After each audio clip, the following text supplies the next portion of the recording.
Episode 4 of Walk Me Through the Orchard, where we'll hear Carol Loucks share an experience of grief and how a neighbor's love helped her. I'm Kristen Ridge, creator and host. Last week we enjoyed a great story about first loves and missed second chances with Liz Malmgren. If you missed it, I know you'd enjoy hearing it. Carol Loucks was born and raised in Saratoga, California in the Bay Area. She graduated from Weber State University with a degree in nursing and worked as an ICU and labor and delivery nurse for many years before obtaining a nurse practitioner degree after her children left home. She and her husband Bill lived in Japan for 2 years when they had 2 young children. They eventually had 2 more. They had been living in a rental home on Geneva Road for a year and decided that they needed more space. When she visited the ward to see what the people were like, she witnessed some touching displays of love and kindness between some aging sisters that made a profound impression on her. This was September of 1980. The day they moved in, Carol describes having heard angels singing as neighborhood children flocked to their yard and helped them carry boxes in. Carol has special interest in music and food with talents in these areas that many have enjoyed over the years, including myself. Carol is a beautiful soul with a shrewd thinking mind and a whole lot of compassion and generosity. She has blessed our community in so many ways for decades. It was an honor to talk with her about one of her most touching life experiences in this neighborhood. So Carol, when you moved here, you were coming off of Geneva, and you were able to visit the congregation, the ward congregation, before you moved in, and you had some really neat experiences, just kind of as an observer. What kinds of things did you experience when you visited here before you moved? I was sitting in Relief Society, and of course I didn't know anybody. And I don't remember if it was next to me or in front of me, but there were 2 ladies who were a generation or so older than I was, and they were just chit-chatting, and one of them commented to the other that they had family in town for a few days. And the other one, I can tell you who the ladies were. They're both deceased. They were both just angels here on earth. and one was Fern and one was Melba, and I can't remember who had the company and who the other one was, but the one who did not have the company just said, well, what can I do to help? Can I bring over a salad or make a dinner for you guys? And it was just such a spontaneous display of, I love you, and what can I do to help you? Without a sign-up sheet or, just like overture of love. Right. And, and the one who had the company she wasn't lamenting like, oh, I'm overburdened, but but we all are, right, when we have company. Yes, we are. And I just was so struck by that show of love and generosity, kindness. Just it's amazing to me. That just really touched me. I thought, I want to live in an area with people like that. So was this before you had found this house, or was this before you had started looking and then you thought, okay, I want to live in this neighborhood? We had seen the home. Okay. So we were interested in the home. And that made it even the more appealing. Right. Oh, yes. Okay. Yeah, we liked the location of the home. We liked the floor plan of the home, the size of the home. But we wanted to check out the ward and just kind of feel what the ward was like, and that is what the ward was like. That was not an isolated. I mean, that particular incident obviously was isolated, but there is just such an attitude of love and caring and concern throughout the neighborhood, and my little neighborhood. Your little neighborhood. Yeah. Right. Then throughout your time here, you've been here. Is it 34? 40. Okay. 43. 43. Yeah, 43 this month, actually. Okay. So I want to hear those experiences where there were some close by neighbors here that really were served by members of this neighborhood that you mentioned.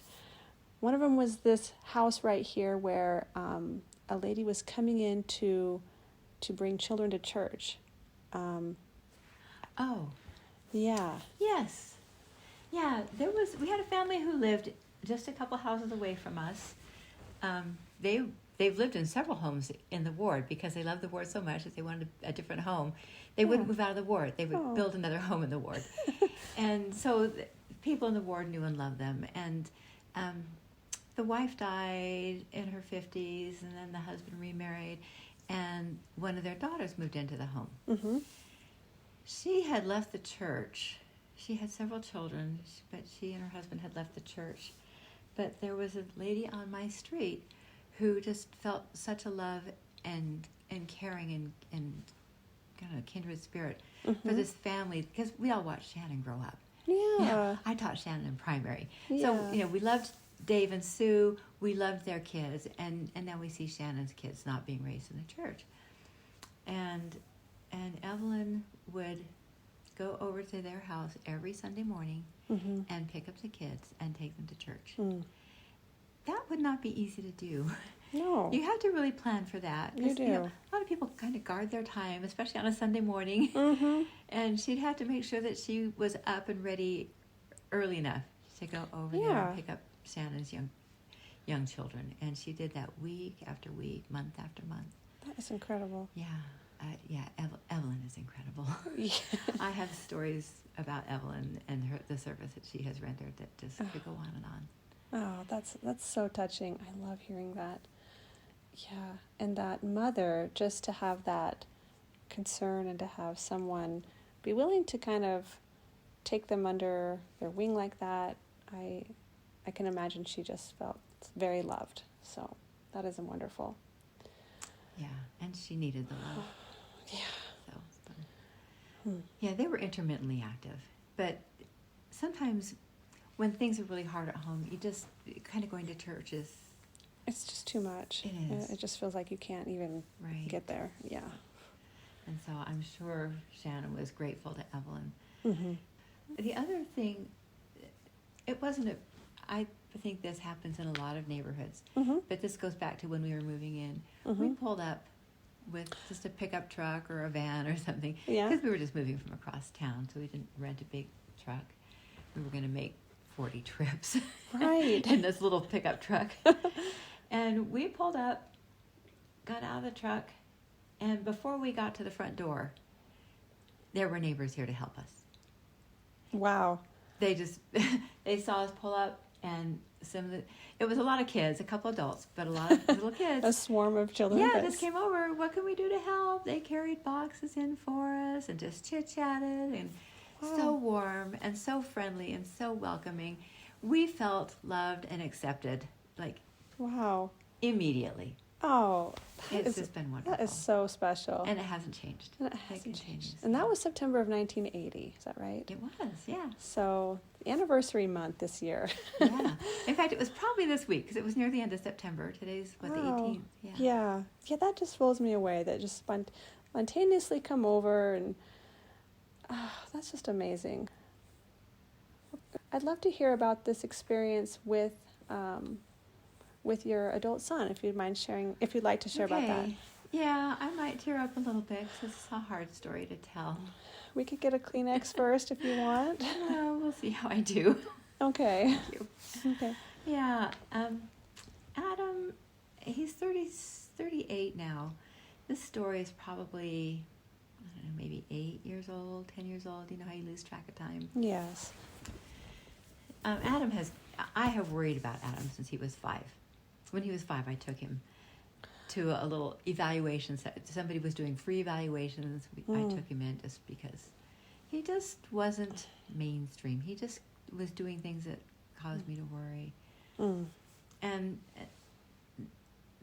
nothing really came of that evaluation session, but all through elementary school, it was calls from the teacher, calls from the principal.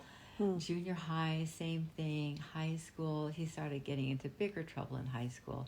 Not huge trouble, but he did end up dropping out of high school.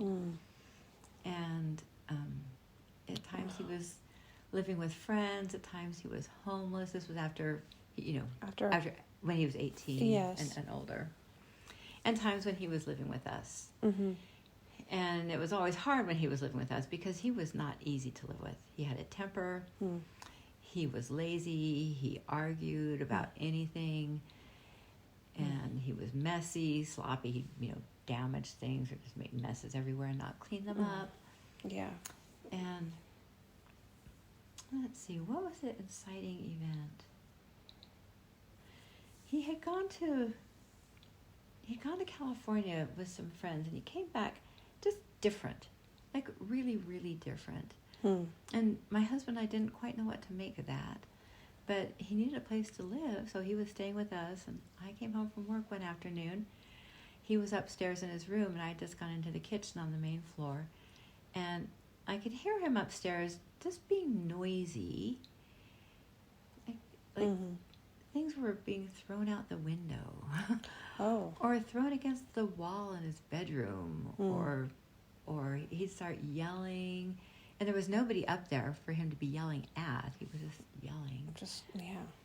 And he's tall. Mm-hmm. You know, he's not big and muscular, but he's 6'2", and he's a young man. So I'm physically afraid of him. Right, for sure. So I didn't go upstairs, but, you know, I stood at the bottom of the stairs and, you know, hey, Adam, I'm home.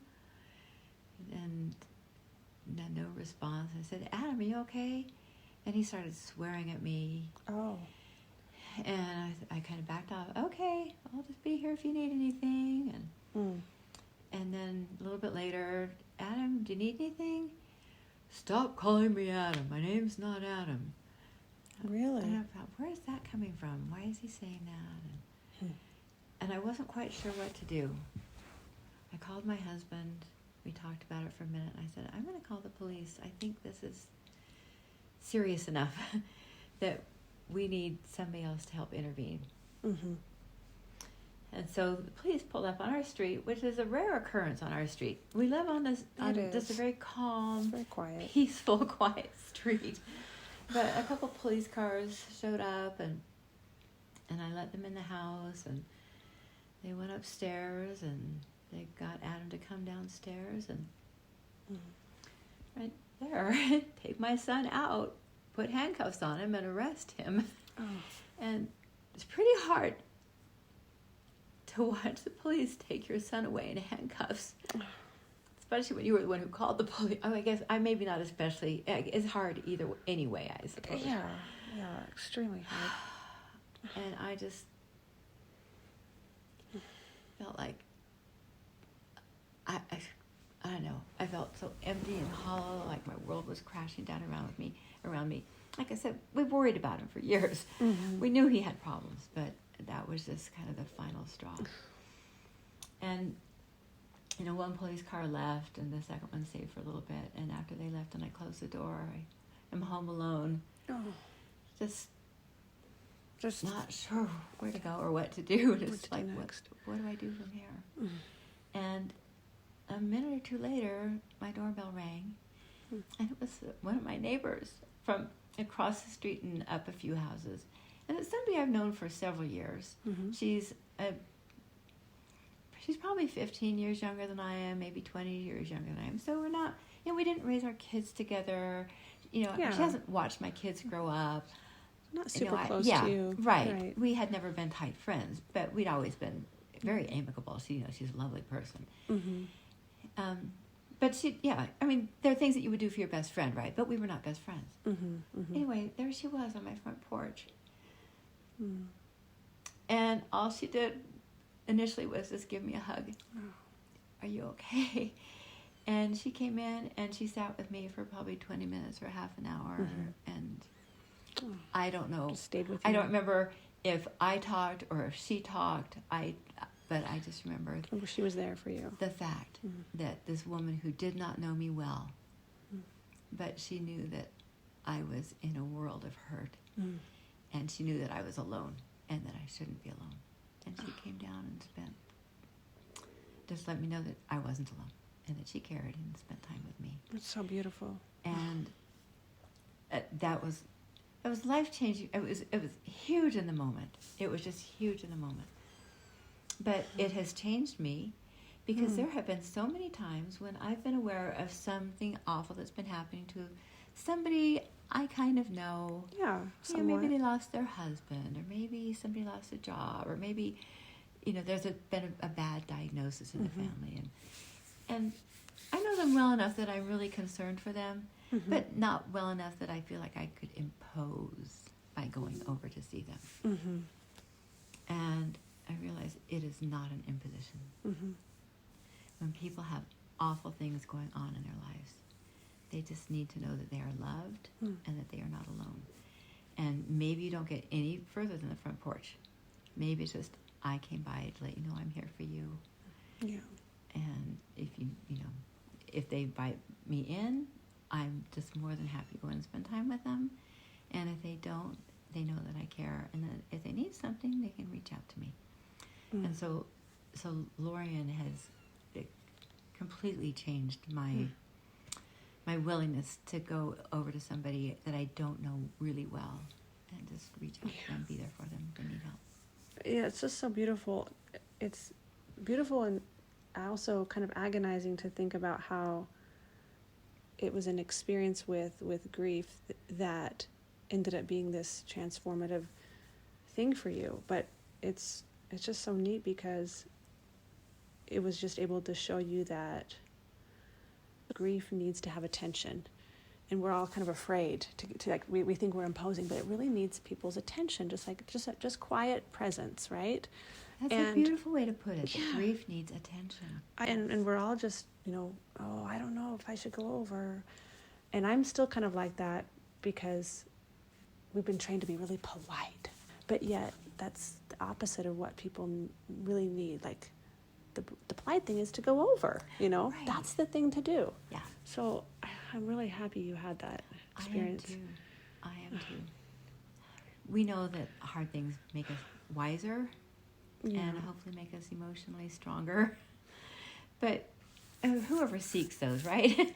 Whoever's like, oh, come on, bring it on. It's one thing to go to the gym and be willing to lift some weights that are kind of hard, but we certainly don't seek for, emotional or social challenges. We never want those. And yet, how often do we look back and we're so grateful for them because we emerge, hopefully, we emerge much better people as a result. Yeah, so. Well, you've had a rich experience here in this area, and I'm just grateful you would be willing to share this. It's just been lovely to hear about. Thank you for sharing. Oh, thank you for inviting me to share.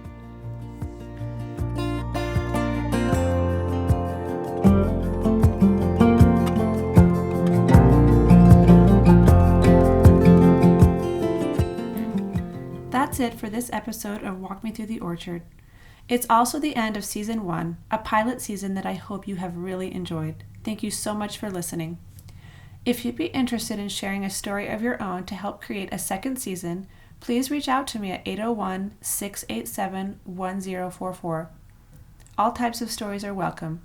They can be about something sad or funny, an experience of gratitude, a person you learned something invaluable from, or a story of great loss or regret.